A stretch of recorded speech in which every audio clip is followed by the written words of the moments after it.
How you doing? How you doing? How you doing? How you doing? How you doing? How you doing? How you doing? How you doing? How you doing? How you doing? My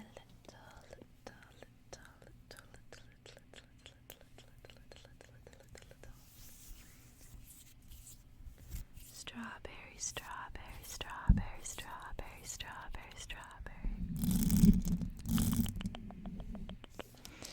I hope you had a good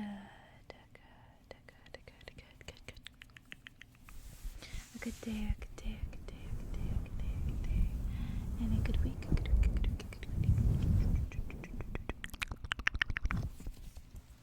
So today, I'm finally gonna finish the rest of Kissing the Witch.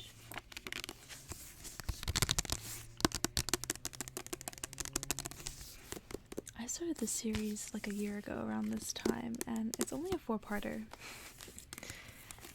I think it's like 12 chapters, something like that. And I was trying to do like 3 a video. But here I am, finally finishing it, because I did have a couple people ask about it recently. And yeah, this will get added to the playlist. And in addition to finishing this,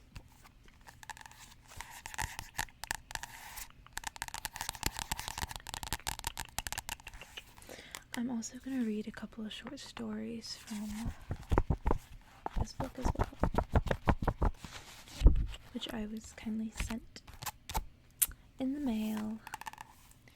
It's a short story collection by Guy J. Jackson, and I'm just going to pick a random one from in here to read, and I hope you enjoy, so you can listen to this to fall asleep.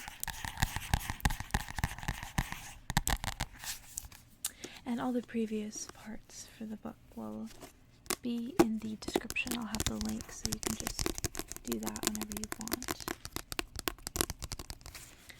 The short stories aren't totally related. You don't like super need to have known the previous ones to listen. So, not a big deal. Not a big deal. Not a big deal. Yeah. Let's get into the video.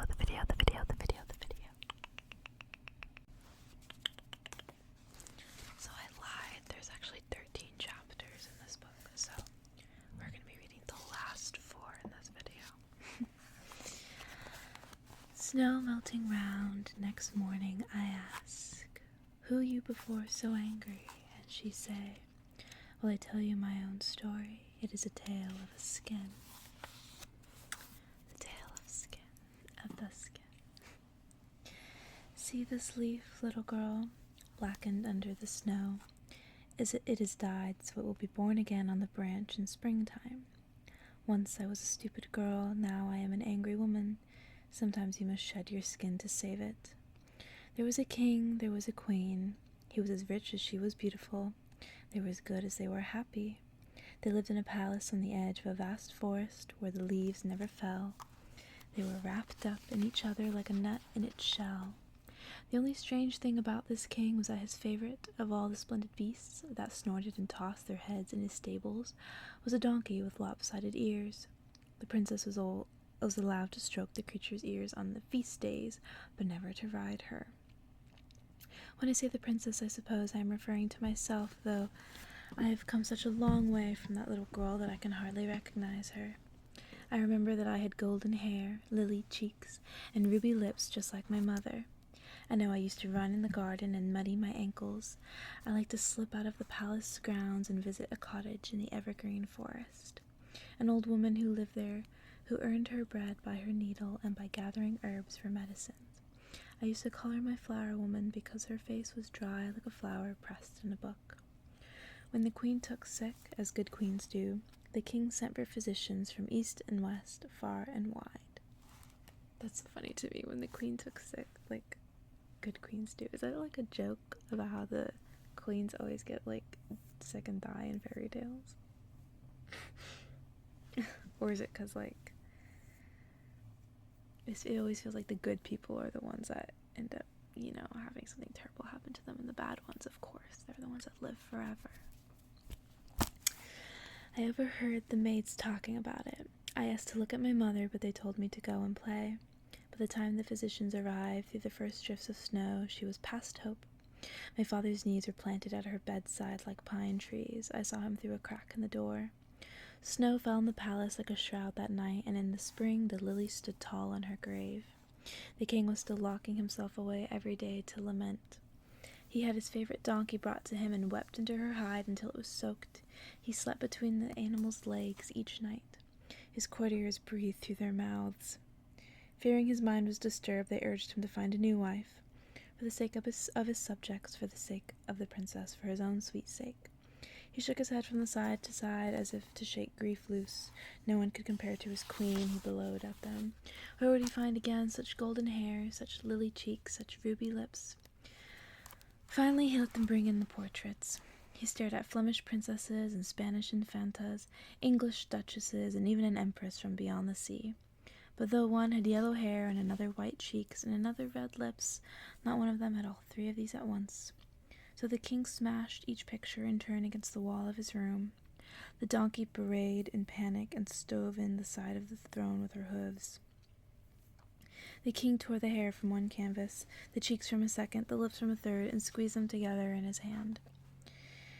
The minged howls of man and beast traveled along the corridors. The cowering courtiers held perfumed handkerchiefs to their noses so as not to catch the king's madness. His food was set on a gold tray outside his door. After the death of my mother, I grew paler and taller. My curves prickled as they swelled. My limbs hurt from stretching.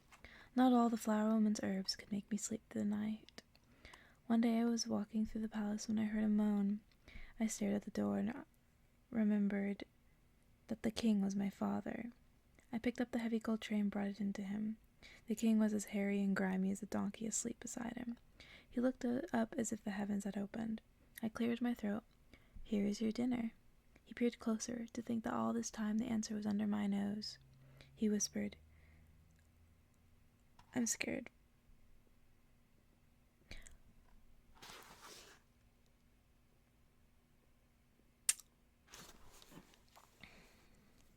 So,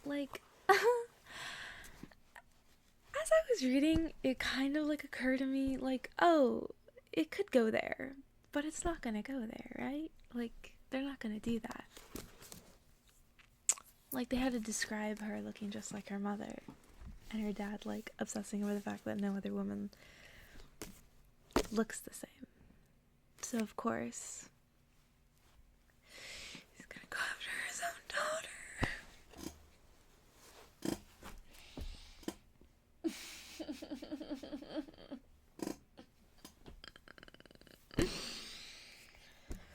What the fuck, dude? Okay. Tell me, do you love me? Of course. The words barely had time to leave my mouth. I had been waiting too long, cried my father, and he dashed the tray from my hand and pressed his mouth to mine. Bowels spun like snow, goblets shattered like hail. I knew that something was very wrong. He pleated me along the length of his body in a way no one had ever done before. He held me at an arm's length and said, "Such ruby lips, such lily cheeks, such golden hair is all my heart desires. You'll be mine again and more than ever before." By the time I got out of the room, my dress was torn in 3 places. I smelled of dirt and fear and something I didn't understand. I wrapped myself in a cloak and ran to the flower woman's cottage.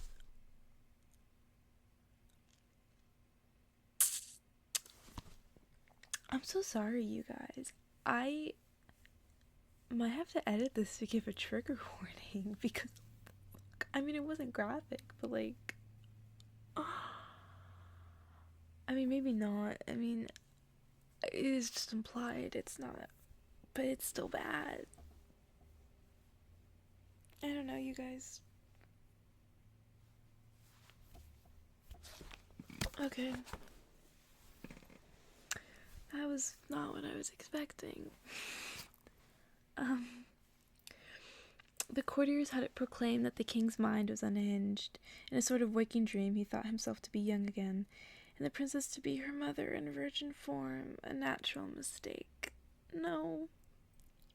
They urged me to stall to tell him to court me while they sent for better physicians from farther afield. It could do the poor man no harm. They spoke of compassion, but I knew they were terrified. Each afternoon I would be called to the king's chamber with a maid for a chaperone. Okay, at least I gave her a chaperone. Sorry, chaperone, not chaperone. Some days he called me daughter, others lover, others his beauty. He sometimes let me comb the lice from his hair. His starving lips would make their way from the tips of my fingers to the crease of my elbow. He would serenade me on his knees, fawn over my forehead, and weep in my lap. His words, sometimes in languages I had never heard, filled up the room till I couldn't breathe.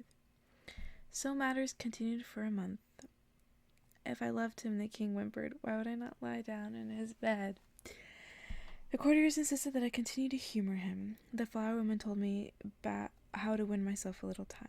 I had never played the petulant princess, but had set my mind to do it now. I told him, you have torn my dress. I need another before I marry you. Would you take me for a beggar? I'll have one as gold as the sun. The king laughed out loud. He sent his courtiers to inquire through the whole kingdom. The only needle that could make such a dress belonged to the flower woman. She worked with such meticulous detail that another moon passed and I was still safe. On the day the gold dress was finished, I put it on and danced a waltz for the king. The donkey brayed in time with their music, but when he would have let down my hair, I backed away and told him, I need another dress before I marry you. Would you take me for a vagabond? I will have one as silver as the moon. The king clapped his hands. He sent his courtiers back to the flower woman. She worked with such tender cares that another 2 moons passed, and I was still safe. How long are they taking? I thought they said they were going to take a month to go to the doctor. What the fuck?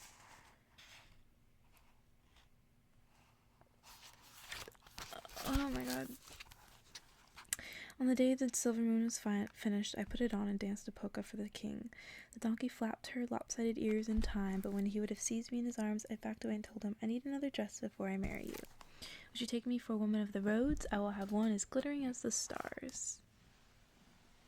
The king caused a fanfare to be blown. He sent his courtiers back to the flower woman. She worked with such infinite slowness that another 3 moons passed and I was still safe. She wrote one. On the day the glittering dress was finished, I put it on and danced a maruska for the king.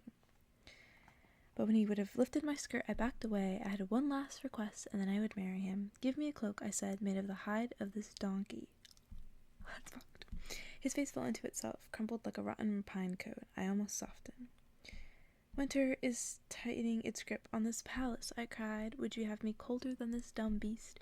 Would you grudge me what the least of your brute subjects wears? Would you have me go naked against the wind? My father hung his head. I wept into my pillow that night. From relief. The kingdom might be turned upside down, but I would be safe now.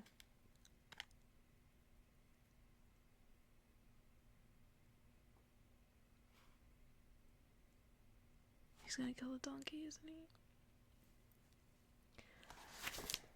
I'm not really liking this one, you guys. I really liked all the other ones, I promise. This one's really getting to me. Like, I'm really not vibing right now. I'm gonna finish this book. I listened to the far-off scream of the wind. The king came to my room at first light and spread the skin before me, still warm with blood. His grin hung in folds as he said, tomorrow shall be our wedding. All that day I stayed in my room. I clung to the blanket and said to myself, you're a grown girl now. Worse things happen in the stories. There must be worse husbands. He's not a goblin, or a bear, or a beast. He's only your father. And mad. That's not... What is this? Fucking Game of Thrones? And then I shuddered and thought to myself, he could surely kill me. I belonged to him as surely as that donkey did. He could skin me like he skinned his beloved beast, and who could stop him? I bent my head and wept until the blanket ran with rain. But my old flower woman came to me in the night as I lay awake. You must fly now, she whispered, alone in disguise into some distant land where no one knows your name. She blackened with soot that cursed golden hair, those lily cheeks and ruby lips. She showed me how to rub dirt under my nails. I took my 3 bright dresses, my mother's wedding ring, and the donkey skin wrapped around me to ward off curious glances. It smelt of blood and shit, but it kept me warm. Lying curled up in ditches and caves night after night, I hoped the predators would take me for a rotten carcass.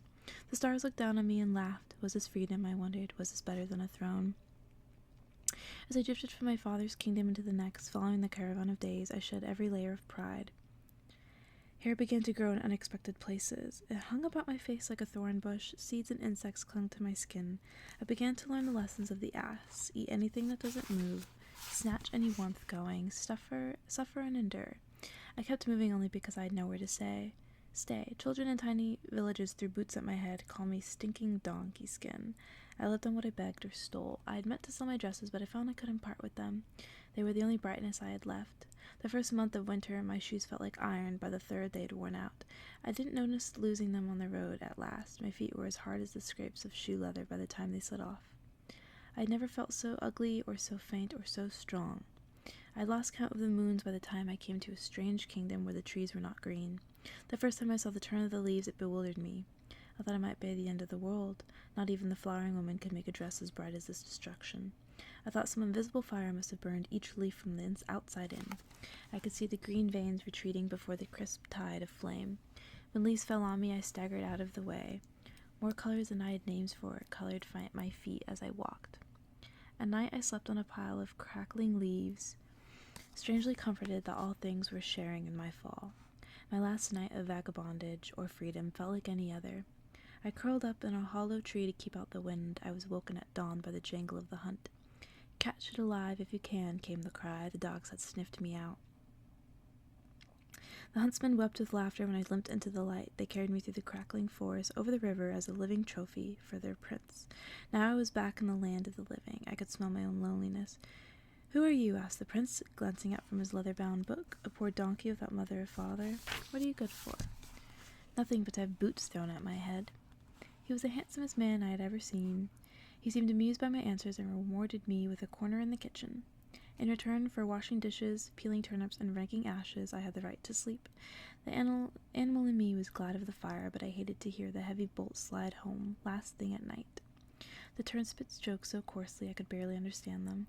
One of them, with a face like a cabbage, tried to find out what was hidden behind that hairy hide of mine, but I brayed like a mad donkey and he backed away. At last it was spring and the air softened. There came a feast day when I was released from my duties. I wandered through the empty kitchen after dinner. A round-bellied copper pot hung on the wall.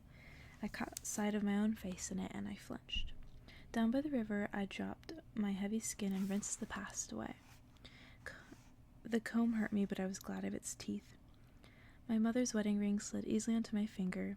I drew the golden dress out of my pack, shook out its creases, and danced for my own reflection till it seemed the sun had come up twice. Next I tried the silver dress, spinning to make the birds think it was moonrise. Finally I slipped over my head the dress that glittered like the stars. Even without looking, I knew myself to be beautiful. My fair hair flowed bright as the river. I was a princess again, right down to my slim toes in their shining slippers. From the castle, music enticed my footsteps. No one challenged me when I entered the ballroom. The dress's magic opened every door. The prince followed me with his disbelieving eyes and asked me to dance 3 times in a row. "It seems to me that we have met before," he said, but I only twirled faster. "There's something so oddly familiar about you," he said, "and yet you are unique, a swan among these common ducks." I laughed and began to tell him stories of my own kingdom. It was like a miracle to be speaking aloud again, to say more than 3 words at a time. I slipped away when he wasn't looking. Down by the river, I dressed myself in rags again. I muddied my face and nails. I couldn't stop smiling. The next day I expected to be the last of my time of trial. With a light heart I threw bones to the dogs and scrubbed fat from the floor. Behind my donkey skin I walked like a queen. I knew the prince must be searching every room, every inch of the castle for his missing beauty. The kitchen was bubbling over with gossip about the stranger's golden hair, lily cheeks, and ruby lips. I knew exactly what would happen. My ears were pricked for the royal step on the stair. It was evening by the time the courtiers reached the bottom of the castle. I had gravy and flour on my cheeks, but fanfares in my heart. I did not even look up as the royal party made their way through the kitchens, lifting their robes above the dirt. As I knew he would, the prince stopped and said, "Come here, girl." His eyes must have fallen on my mother's wedding ring, a thick band of gold that no amount of soot could hide. I looked up at him with a hint of amusement. "Who are you?" "A poor donkey," I repeated. What brought you into this kingdom? Fear and need. He was staring now as if trying to see past a layer of grime. I smiled to make it even easier for him. My features had not changed since yesterday. My voice was as sweet as ever, if he could only hear it. Inside my head I said, "Look at me. Make me beautiful in your beholding." The prince's eyes narrowed.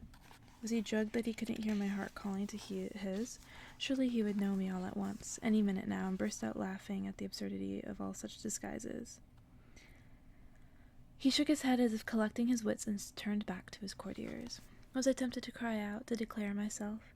It never seemed to me, thinking about it afterward, that there had been any chance, any time, anything worth saying. I listened as courtiers ascended the stairs, discussing which kingdoms their princes and messengers to in search of the mysterious princess. I swayed yet stood. When everyone else had finished their work and left the kitchen, I remained, a hollow tree refusing to fall. My ring I dropped in the royal soup bowl for him to choke on. The gold and silver and starry dresses I left scattered by the river, let him think his lost beauty drowned. The donkey skin I pulled tightly around me as I set out for home. Not on the whole length of my journey would I see any man half so handsome. Through the long nights and ditches and hollow trees I could not help thinking of him. I knew by now he would be sickening for love, that the physicians would be ordering the cooks to prepare rare delicacies, but all in vain. If he guessed his mistake, if he wanted me back, I thought, let him suffer and work for it as I had worked and suffered. Let him follow me over a mountain of iron and a lake of glass, and wear out 3 swords in my defense. But at my truest, lying awake, trying to count the stars, I knew my prince would not follow. In my mind's eye I saw him in his palace, stroking the gold and silver and starry dresses which are fading now like leaves in winter, weeping for a spotless princess who did not exist, who had drowned in the river of time. The king I had once called father had died, childless and frothing. I learned over a beggar's campfire. The throne was now occupied by a distant cousin. The flower woman was standing outside my college at winter day as if expecting me. She was a little older, but still smiling. She gave me a drink to clear my head, she washed me in scented water, and she put on me a new dress of homespun wool. She took me to the king's grave, that we spread the donkey skin, cracked and frayed. I didn't need it any longer, let it keep him warm. These were my feet, balancing like a cat's. This was my hand, the color of a rose. I looked down and recognized myself. There by the graveside I asked, "Who are you?" before you learned how to make dresses. And the flower woman said, "Will I tell you my own story? It is a tale of a needle."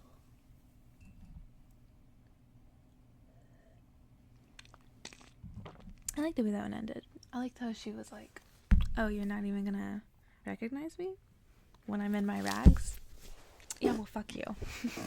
She was so real for that. I like the ending of that one. And if this is your first time hearing me read this book, all of the chapters are kind of like interwoven that way, where one of the characters from the previous chapter, kind of the next chapter is about them essentially, so they're like all connected. It kind of makes me want to read them backwards. That's kind of probably the next thing that I'm gonna do. Well, on my own, not in a video, since I already read it forward. The Tale of the Needle. When I was the age that you are now, I had never done an hour's work. There was nothing I knew how to make or mend. I was innocent of all effort. I was blank as a page. As a child in my parents' manor, I used to play a game because I knew no better. I would walk into the kitchens 10 minutes before dinner and lift my little hand. "Stop," I would call at the top of my voice, and they always did. How well the turnspit made a gargoyle of himself. How carefully the cook stilled the ladle halfway to his lips. How obediently the maid held the soup tureen until her face grew scarlet.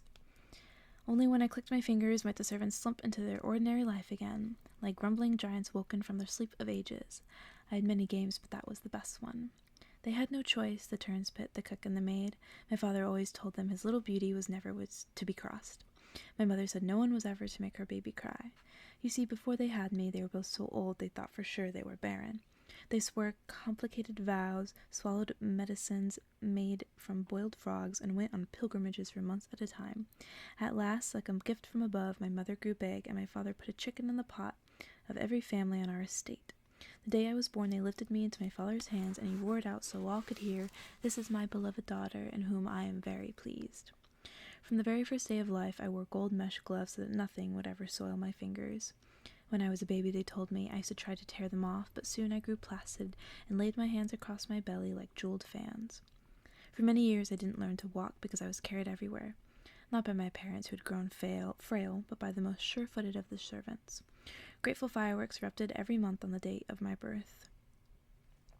The only lesson I had to learn was the list of my virtues, how my face was the fairest, my wit the sharpest, my heart the most angelic, my singing the most comparable to a lark's in all the land. Everyone who set eyes on me fell in love with me, I was told, and I believed every word of it. Why would they have said it unless it was true? I was content, I suppose, though, having no basis for comparison, I couldn't be sure. It felt more like sleep than joy. The manor had a drowsy air to it. Even the fire seemed lazy as it ate away at the logs. Whenever I asked a question that began with why, I would be told that things were done just as they had always been done for 100 years before. What reason could there be to change? Our manor was surrounded by a wide ring of gardens in which something was always in flower and something else in fruit.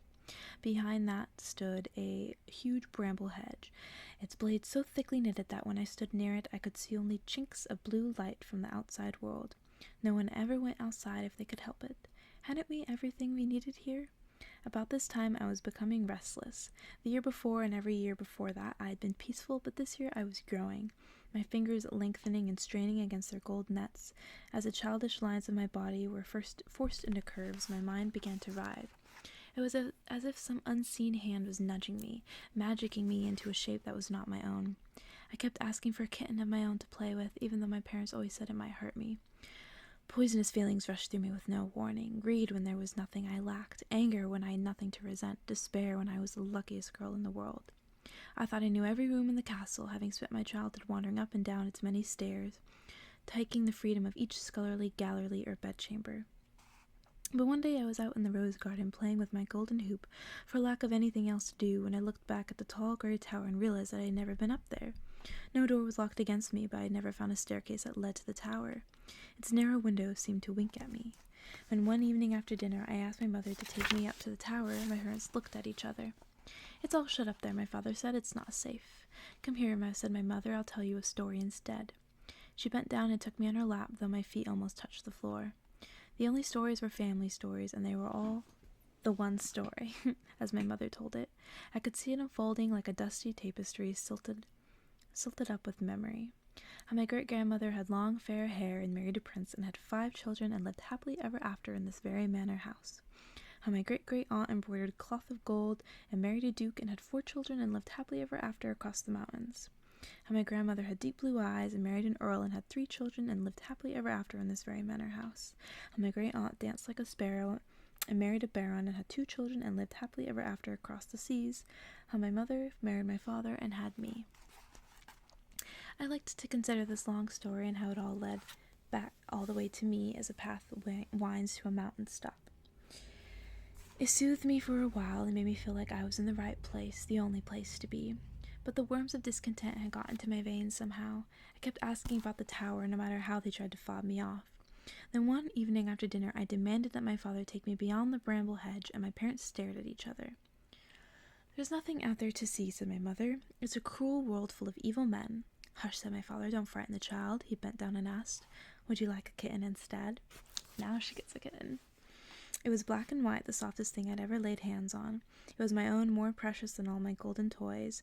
I coaxed it and carried it everywhere for a week before it turned and scratched me. My mother saw the mark on my wrist and held out her hand for the kitten. No! They do that.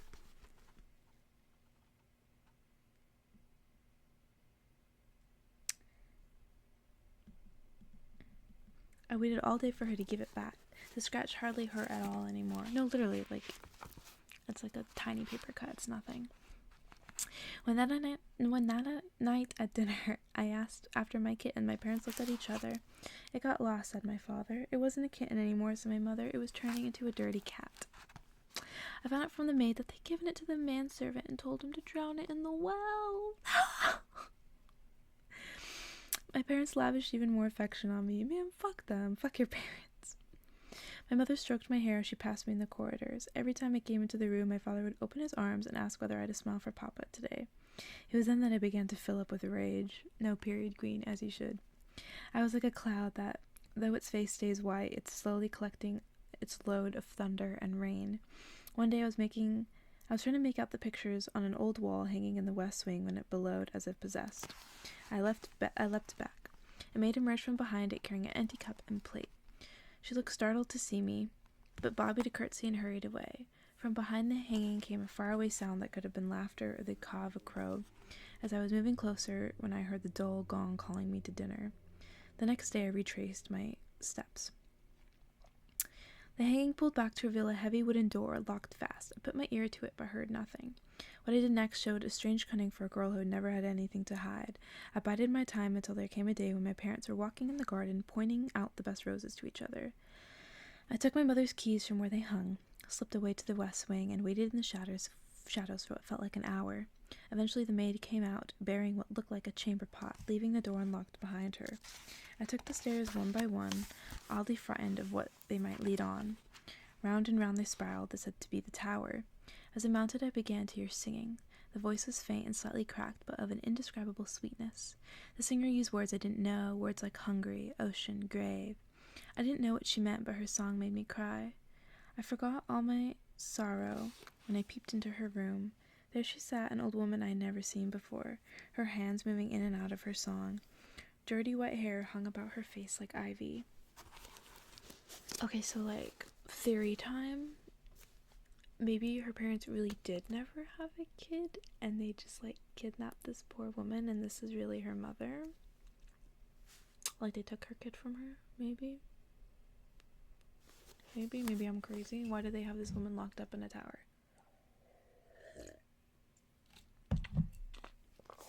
Alright. Only when the last note was breathed out did she look up.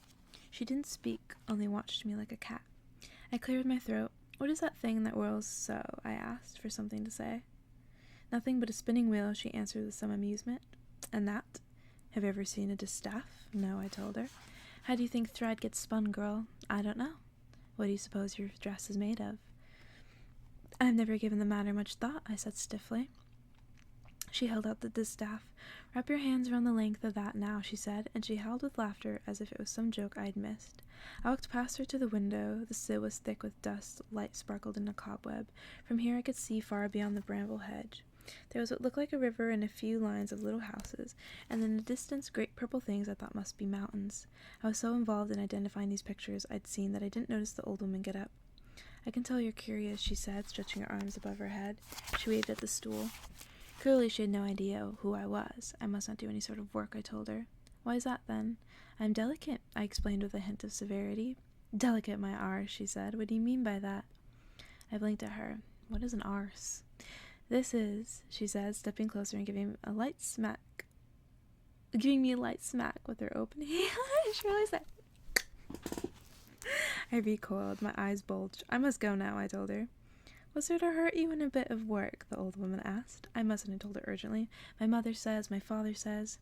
Her face was merry no longer. She put one foot on her stool and leaned closer. Listen, girl, she said. They've tried to stop me teaching any of the things I know.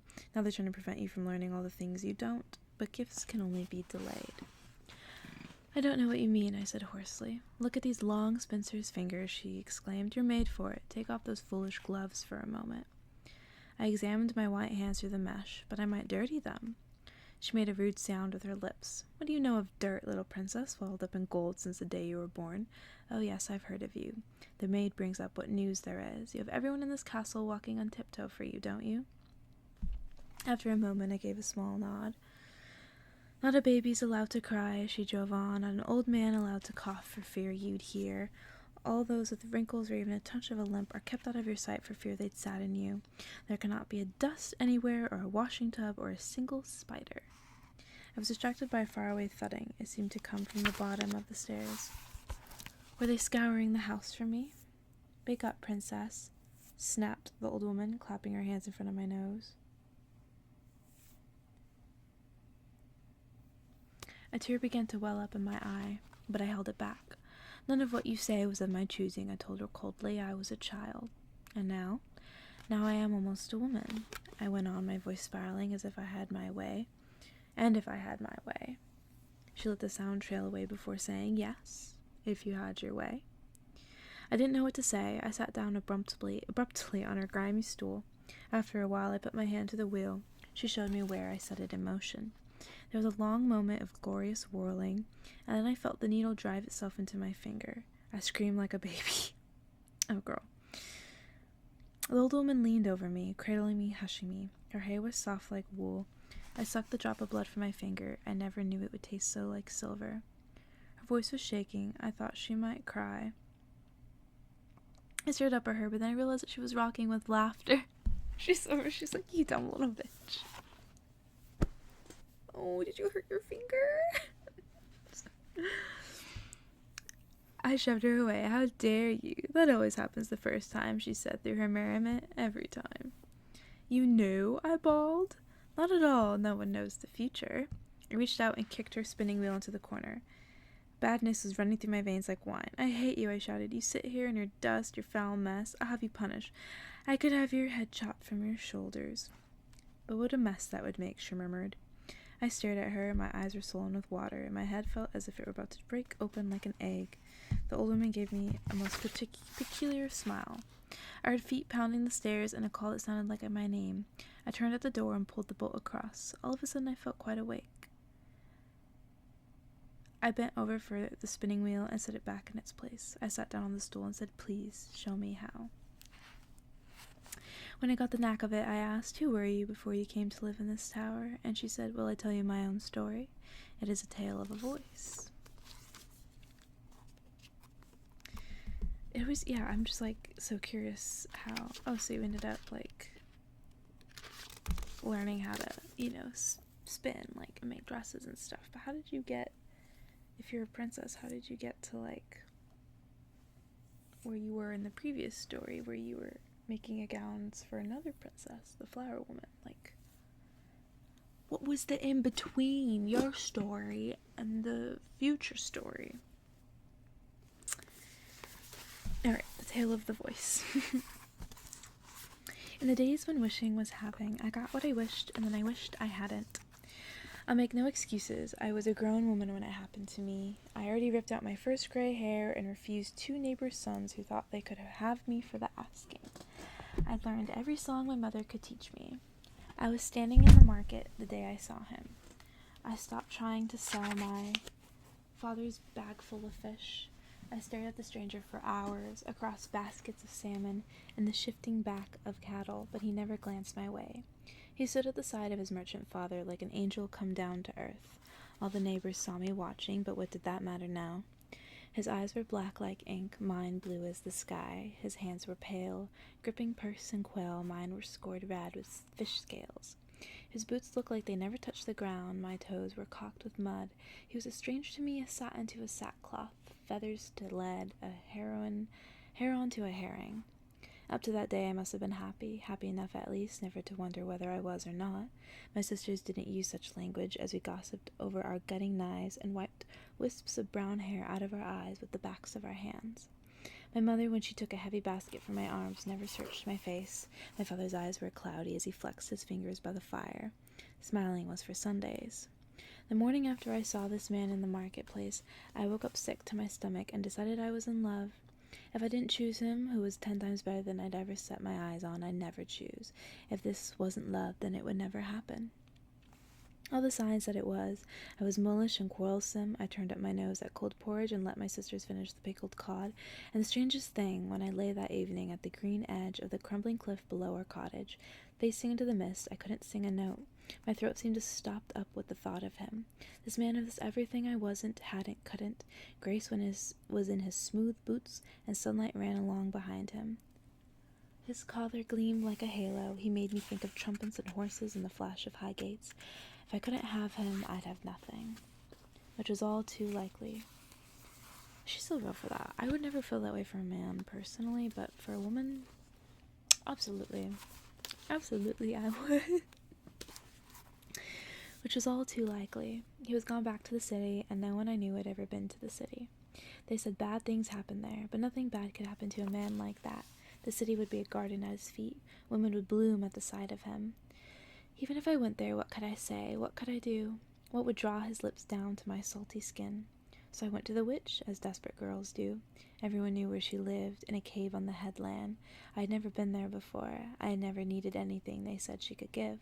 The fishermen told all sorts of stories about her, that her cave was lined with bones of drowned sailors, with skeleton legs for a door, skeleton hands for bolts, and a full mouth of teeth for a lock.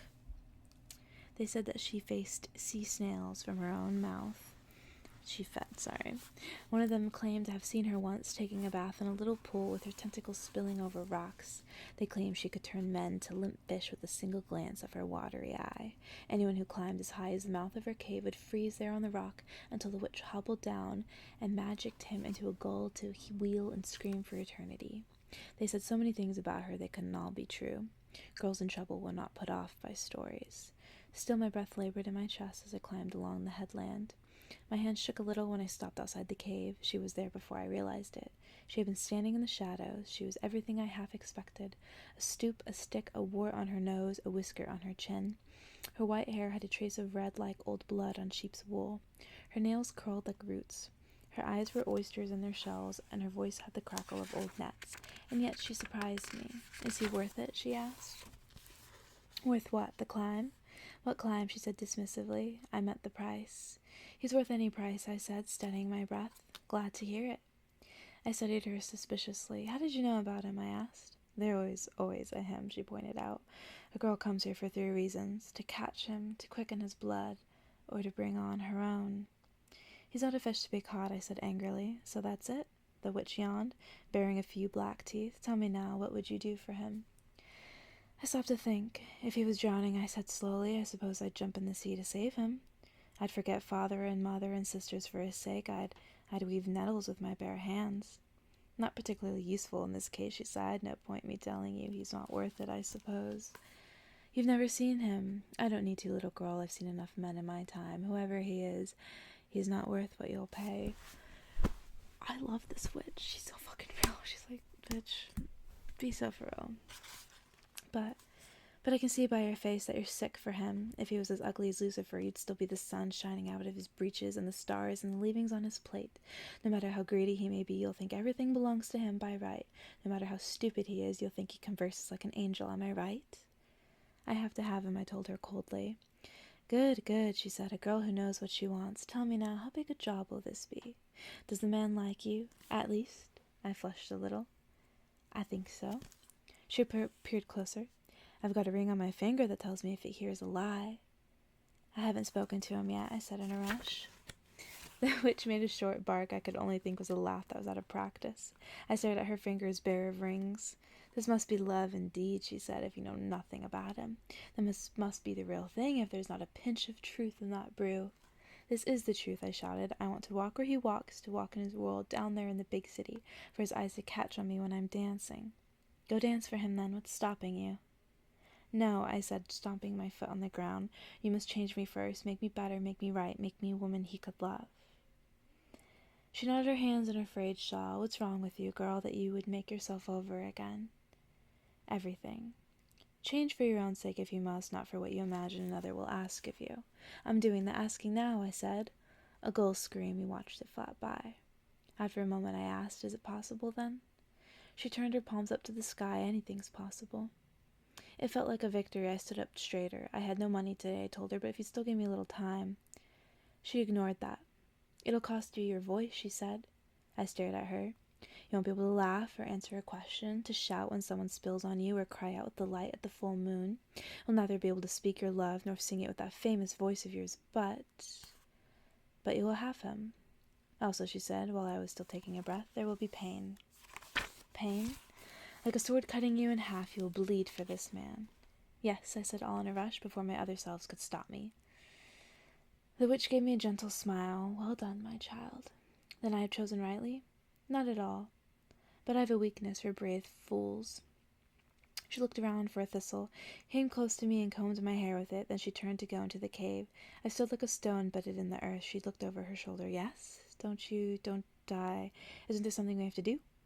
What? She said warily. Should I make you vomit up your voice and bury it under the cliff? Pull it out of your mouth like a silken rope and seal it in a jar? I tried again. All I want to know is, when will it happen?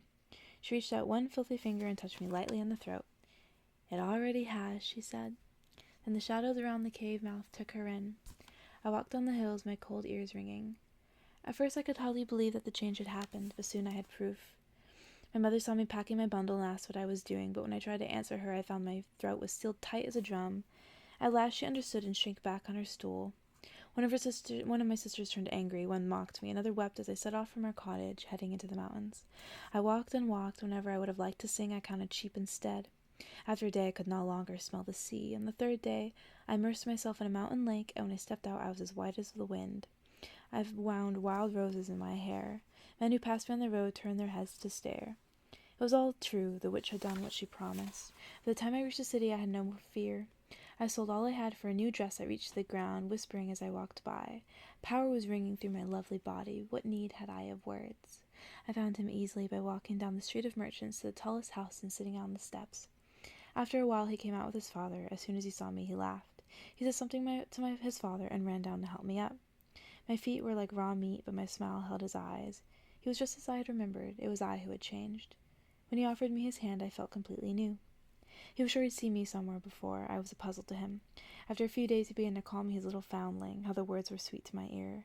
He didn't seem to mind that I answered all his questions with kisses. He gave me silk slippers for my feet and a huge velvet cushion to sleep on when he was busy with his work. He took me to feasts and balls and castles and ships. Sophisticated women laughed behind their fans. I took it as a sign of jealousy. Clothed in his gaze, I could not be put to shame. When he was not dancing with me, his eyes rested on me dancing. And one night, in absolute darkness, my flesh opened and swallowed him up.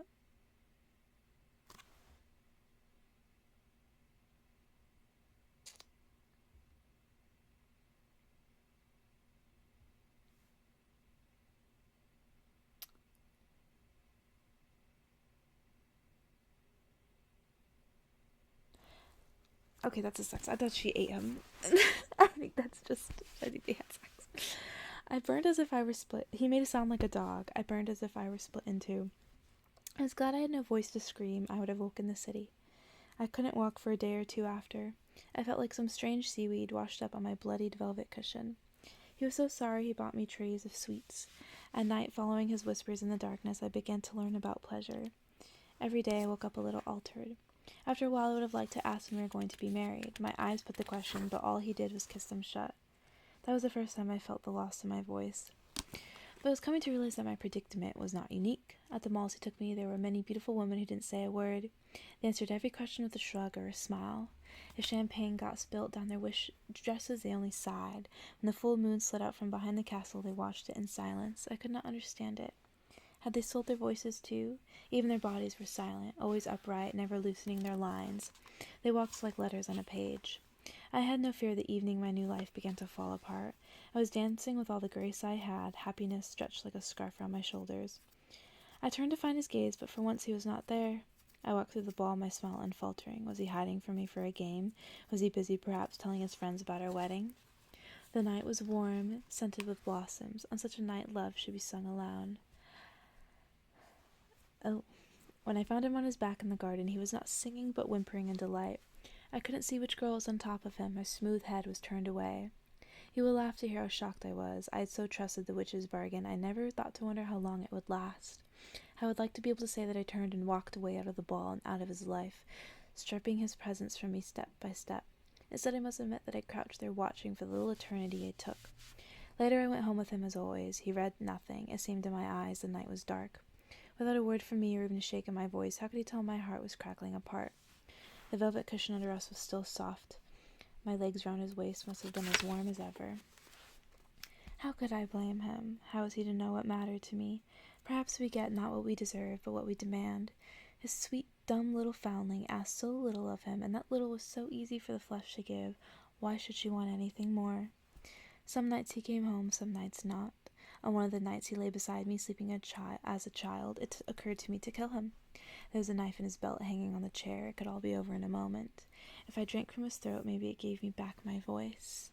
Whether it was love or some other weakness that stayed my hand, I will never know. I stole away before morning. After a week without food, I began to follow the only trade open to a worldless girl. Oh. Men were not as gentle as he had been, but they could do me no further damage. I reeled from one day to the next, working for a mouthful of food at a time. What a fish out of water I was now, gulping on the cold streets as if every breath would be my last. How could I stay here? Where else could I go? I was betwixt and between, spoiled for every life I could have lived. Always I would be Always I would be restless now. Always I would know what I was missing. I stayed through the winter long enough to fill a jar with my tears. Their taste reminded me of the sea. I never thought I'd miss the smell of it, but finally, come spring, I did. I didn't know how to send a message. All I knew was the way home. The days of walking were like knives under my feet. I made straight for the witch's cave and threw stones into its clattering darkness till she came out. I said you'd catch him, she remarked, leaning on her stick as if we were turning an interrupted conversation. Never said you'd keep him. There's no spell long enough for that. I threw another stone and went wide. She didn't flinch. Your sisters were here pleading for you. My eyes widened. They sold me their hair, she let out a snort. It was their idea. It seemed to make them happy. They've woven it into a shawl to keep me warm this winter. I stared as she pulled the dark covering closer around her shoulders. They asked me to bring you home, she went on, and give you back your voice. I tried to speak but couldn't. She came a few steps closer. I don't have your voice, you know, she said softly. You do. The flints were digging into the insides of my fists. Your songs are still out there on the cliff top, hanging in the air for you for when you want them.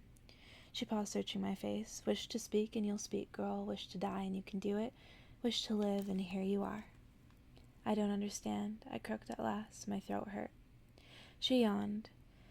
Your silence was the cost of what you sought, she said. It had nothing to do with me. What would I want with your voice? The music you make has always been in your own power.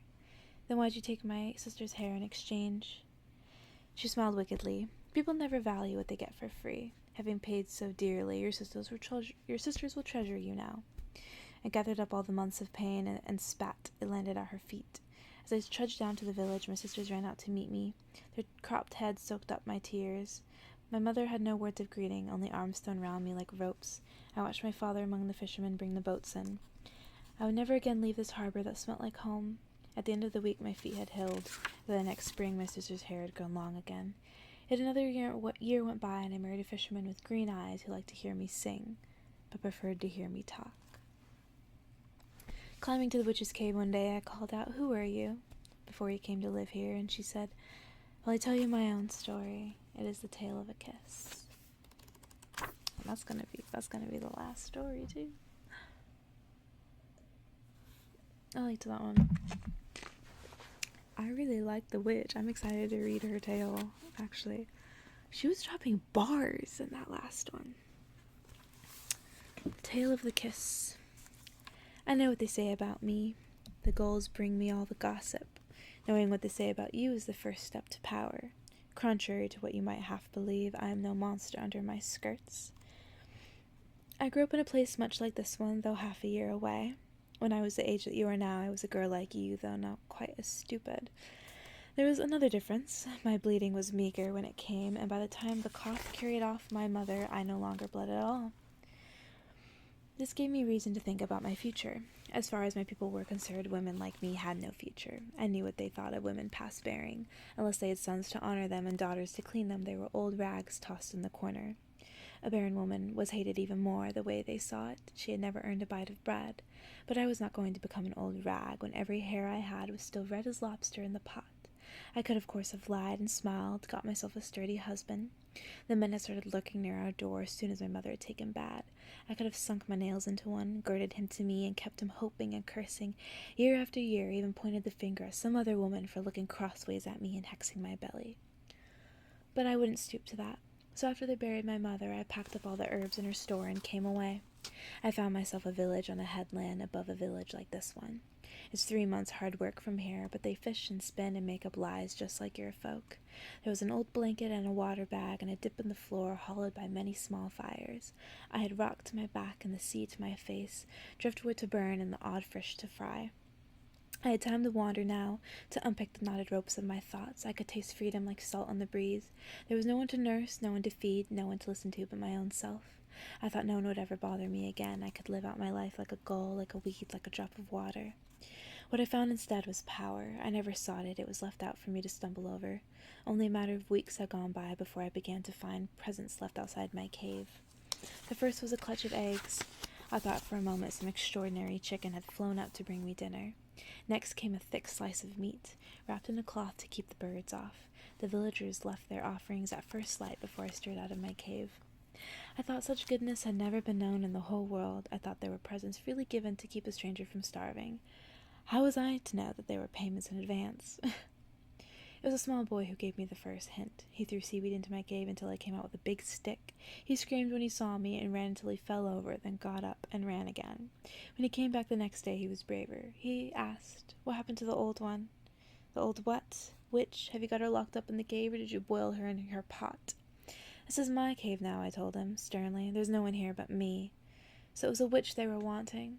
I laughed to myself that first day as the little boy ran down the headland, but soon enough I learned how to be what they needed. It wasn't an arduous job. Mostly they left me alone with my herbs and my thoughts.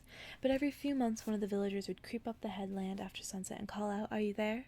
Are you there?" The cave would echo back at them. "Will you help me?" The voice more strangled now, the echo shaking. "I've brought something for you." And only then, when they were sweating cold as dew, would I emerge, step by slow step, a black scarf over my head to hide the face of my youth. Not that they ever looked at me properly. They seemed to think my eyes would scald them. They stared at the muddy ground while they poured out their stories of sickness, envy, grief, and hunger. I never said a word until they were sobbing. Sometimes what they needed was simple enough. To the sick I gave potions that could do them no harm and might make them well if they wanted it enough. To the grieving I gave words of comfort and a drink to make them sleep. To girls with terrible secrets I gave herbs to make them whole again. As for the guilty, spilling their burdens of malice and shame outside my cave, I thought at first that they were asking for forgiveness, but I soon found it made them uncomfortable. Punishment suited them better. They liked me to curse them. "May weeds spring up where you walk. May a tail grow in the middle of your chin."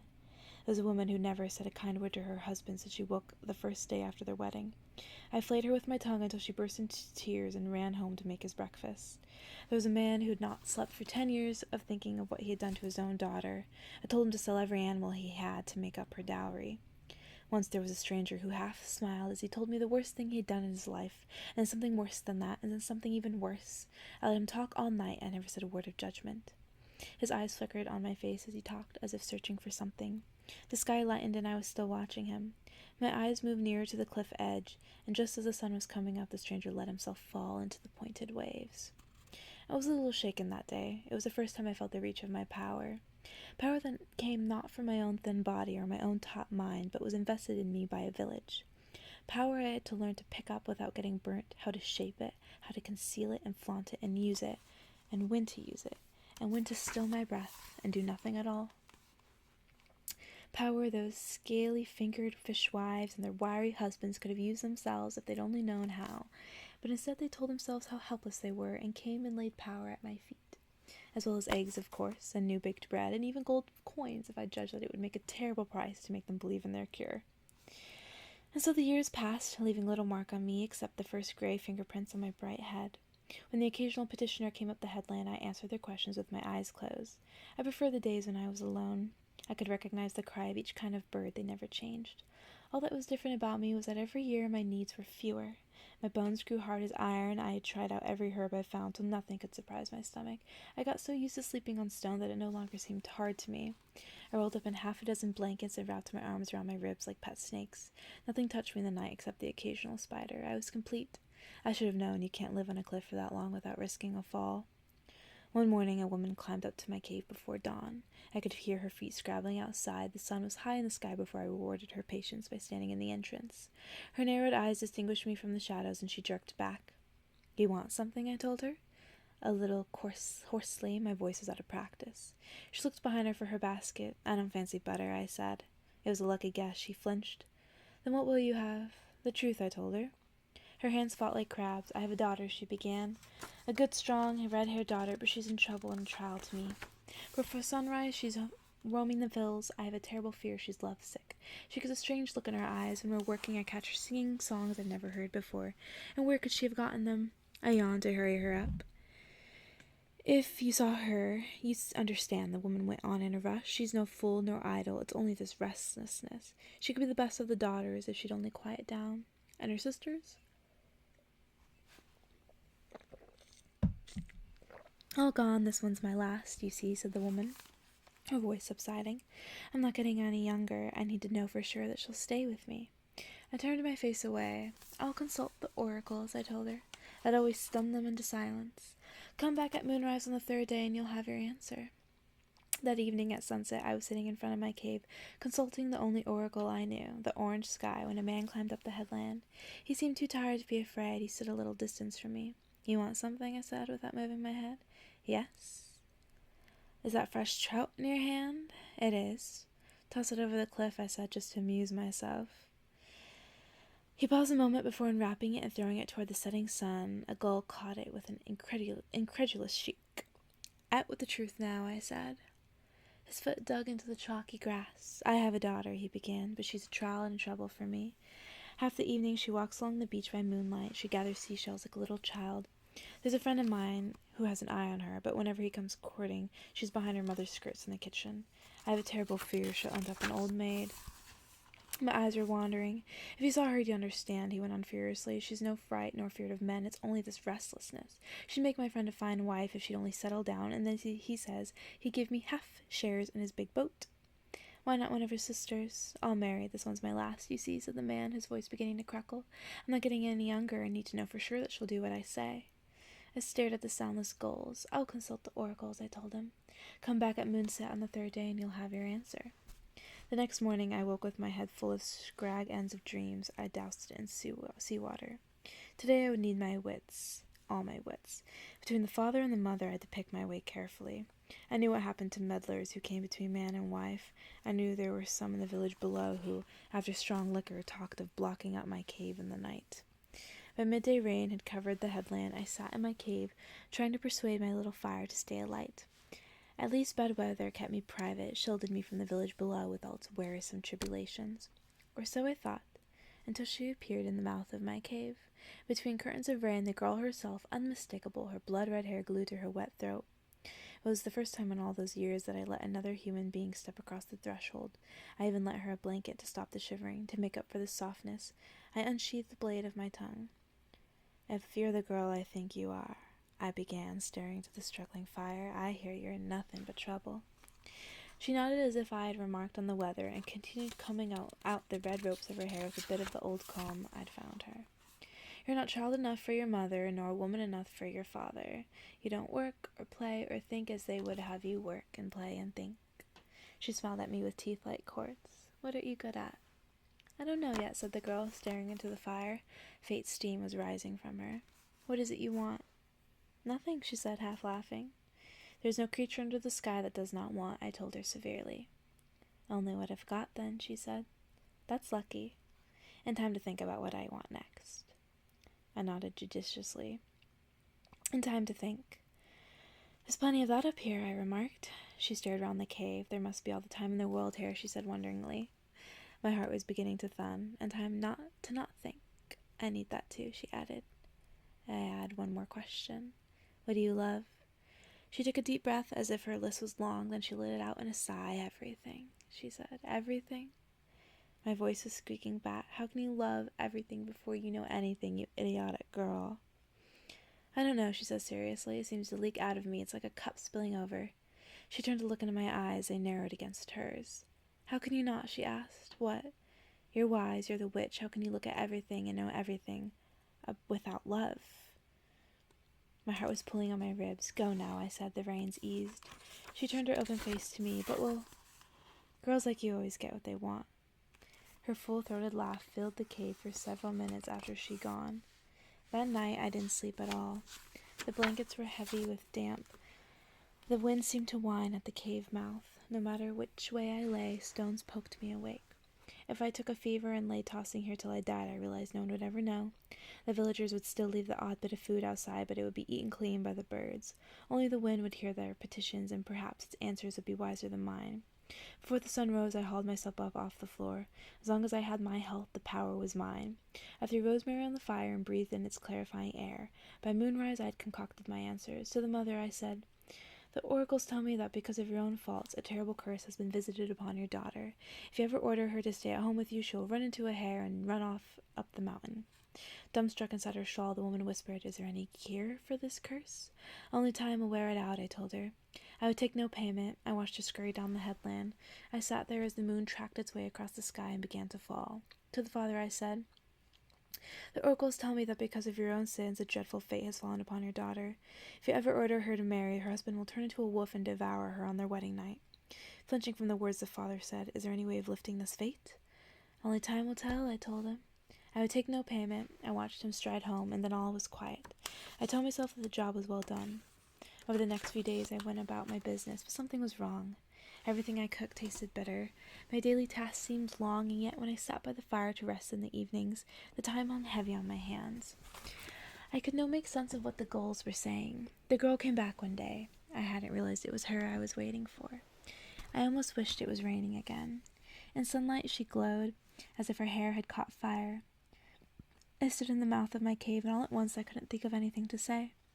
She put down her basket and crossed her arms a little nervously. "I wish I knew where you got your power," she remarked. "This past week my father and mother have let me work, sleep, and wander as I please. They make no complaint or prediction, cast neither my past nor my future in my face." I allowed a small smile to twist my mouth. "Have you put them under a spell?" she asked. "An easy one. You could learn it yourself." She remembered her basket. "I brought you something." "No need. It's only butter. I made it myself." "I don't want butter. It gives me a rash," I said, the lie coming easily to my lips. "What do you have, then?" she said. "Because I owe you." "A kiss." I think I asked it just to shame her. I would have liked to see that calm face frowned up for a moment, but the girl laughed. Anger began to clamp my teeth shut. Her laugh rippled on. "Is that all?" she asked. "Why are they all so afraid of you when your price is so easy to pay?" Even then I didn't believe she would do it. Kissing a witch is perilous business. Everybody knows it's 10 times as dangerous as letting her touch your hand, or cut your hair, or steal your shoes. What simpler way is there than a kiss to give a power into your heart? She stepped up to me. Her hair swung around us like a veil. It was a bad idea, that kiss I asked for. Not that it did the girl any harm. She walked off across the hills as if she had just embraced a cat or a sparrow. Once she looked behind her and waved. On the whole, I am inclined to think that a witch should not kiss. Perhaps it's not being kissed that makes her a witch. Perhaps the source of her power is the breath of loneliness around her. She who takes a kiss can also die of it, can awake into something unimaginable, having turned herself into some new species. Days passed somehow. There was a long red hair on my shawl that was too bright to be mine. I tried to get on with my life. I did all the same things I had done day by day for years on end, but I couldn't remember why I had ever done them, or indeed what had brought me to live here, alone in a cave like a wild animal.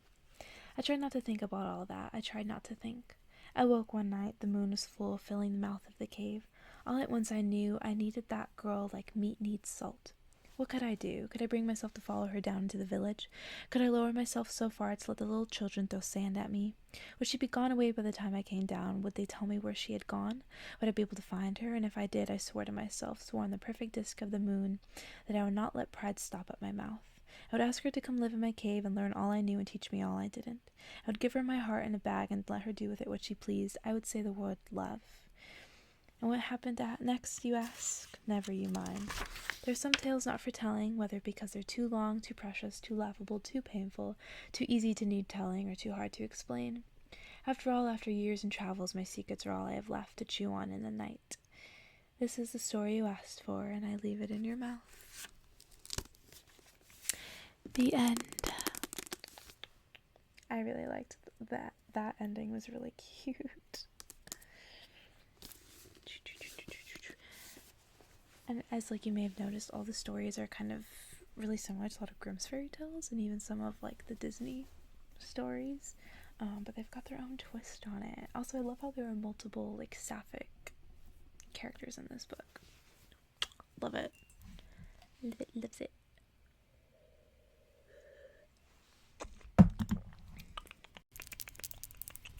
Alright, so I know this video was insanely long. Sorry about that. Although I guess if you're listening to it to sleep, you enjoyed it. But I'm gonna read a little story from here super quickly. And if you're interested, you can check it out. I'll probably link it, the one on Amazon in the description, if you're interested. And yeah, it's called It'll Be Fun, You'll See, a short story collection by Guy J. Jackson. And going through the table of contents, I think I'm going to read this one called Blood Shadow on page 74.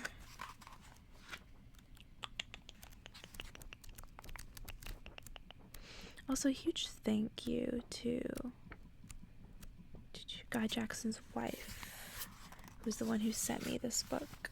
It was actually so sweet that she reached out to me and wanted to send it to me.